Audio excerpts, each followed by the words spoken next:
Hi there. I have this, excuse my voice, I have a cold. I have this 2002 Nissan Pathfinder and I'm trying to sell. I'm just going to do a quick walk around here, talk about some of the things that I've done to it.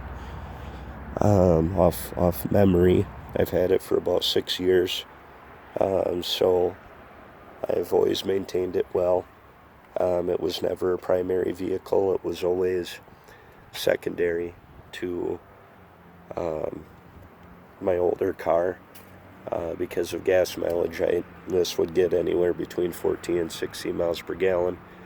So not the greatest, but it was good in the winter, and it's good for pulling things. I would occasionally pull a small trailer or a fishing boat. Otherwise, I have too many vehicles and I got to get rid of one. So I'm hoping to get rid of this within the next week. Just starting with the body here, it is pretty rusty. Good old Wisconsin winter. Once it starts, it's hard to stop. I didn't do anything to try and prevent it or stop it. When I first got it, it had just a little bit starting in underneath and whatnot, but otherwise it hasn't affected anything structurally that I know of. I'm not a mechanic, but I have done quite a few repairs. So I'll just go through. I got the back end up because I did replace the rear springs last week under warranty. They were Moog springs, so I replaced them in 2015. They ended up breaking on me, both sides towards the top.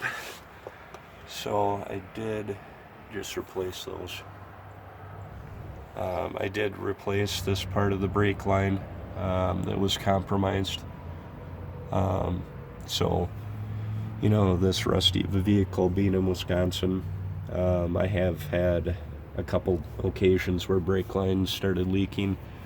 Otherwise, I checked over everything is good now. Should be good. Again, I'm not a mechanic, but I do maintain things well. The muffler system up until the cat is about going on 4 years old. So towards the top there, I don't know if you can, hopefully you can see it. It is leaking a little bit because of a hole starting from the rust, or salt I should say. And then it is leaking where it connects from the catalytic converter to the mid pipe. I reused the old gaskets. Big mistake. I should have just replaced them, but I didn't have them and I didn't want to wait. But so it is a little loud from the exhaust leaks, but it's not like ridiculously loud. It's tolerable. It just sounds like there's an exhaust leak or somebody put on aftermarket exhaust or something. But otherwise, I did replace the rear struts in 2015, shocks I should say, in 2015, along with the springs, but those are from 2015. They're Monroe OEM Spectrum, I believe they're called. I did change the differential fluid last season. Rusty spare, everything. It's just coated in rust. I did use Moog components for these links here. I did hit them with some grease. They have the grease zerks on them.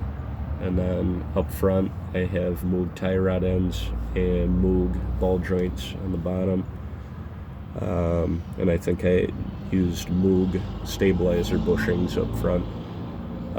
These bushings in back I didn't want to try and get into, but anyway, I don't think they were really loud anyway. Here's the other side with the rust. So there's a good healthy layer behind it, so a lot of this here is just the cosmetic layer. Again, it's not affecting the frame of of the vehicle as far as I know.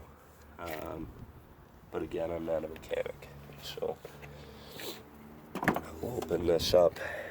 Sorry, I'm a little scattered, but as you can see, it's not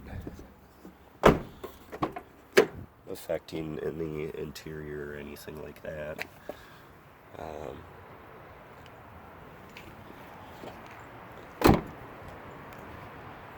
Not really rusty in the front, except underneath, of course.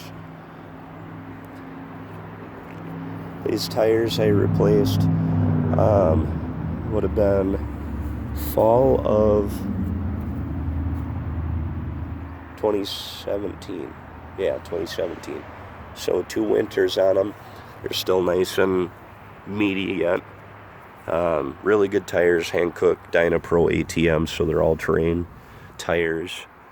Not all season, or some call them single season, but so they have some really good traction in the winter and off-road if that's your thing. I just rotated the tires so they're good to go. I had the vehicle up anyway, so I'll get underneath the front a little bit. I did replace the front springs in the fall under warranty, because one side, I don't remember which one, it broke at the top. I don't know if I just had bad luck or what, but those are O'Reilly brand springs. The back are Moogs, so they all have lifetime warranty. Pretty rusty, of course. Hopefully you can see this okay, but as you can see, you know, it's got surface rust, of course, but no ripped boots or anything. Everything is solid. Mechanically, I always took very good care of this, and always use synthetic blend oil, 5W30. There's the oil filter right in front, nice and easy.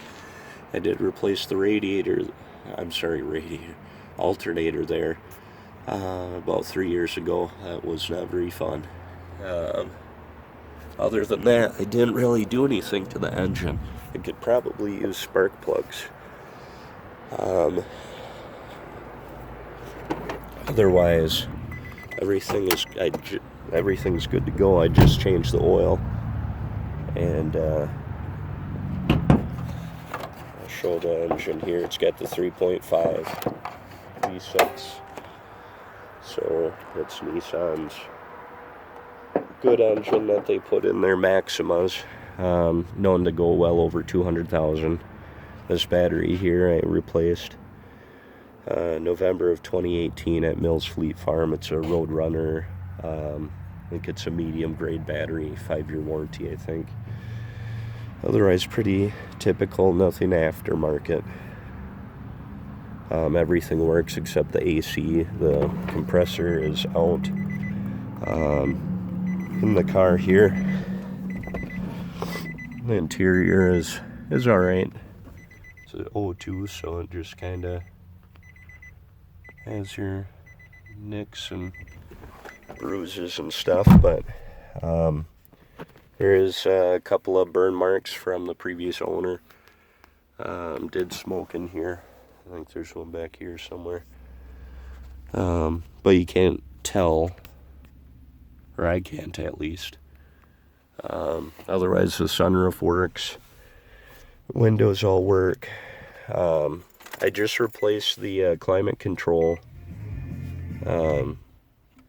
module, because it ended up going out for whatever reason, so the fan was on high all the time, which was super annoying. This is automatic climate control, so you can set the temperature and it just kind of heats to that, or cools, but obviously the AC isn't working, so it'll go on high if it needs to. So that's kind of nice. Otherwise, It's got a 6-disc changer and standard radio.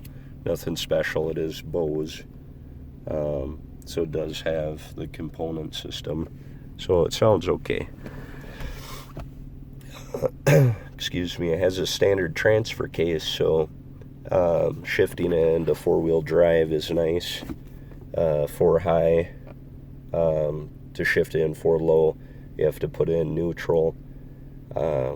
Shift into 4 high, I believe. Push down. Get it into neutral on here. And then down into 4 low. I've only done it a couple times. One time was this last winter here. I was driving along by the mall, and a car pulled out in front of another car, and the one car went to the snowbank, so I pulled that car out, no problem. It was a newer Chevy Cruze. Very thankful. This thing pulled it out, piece of cake. Otherwise,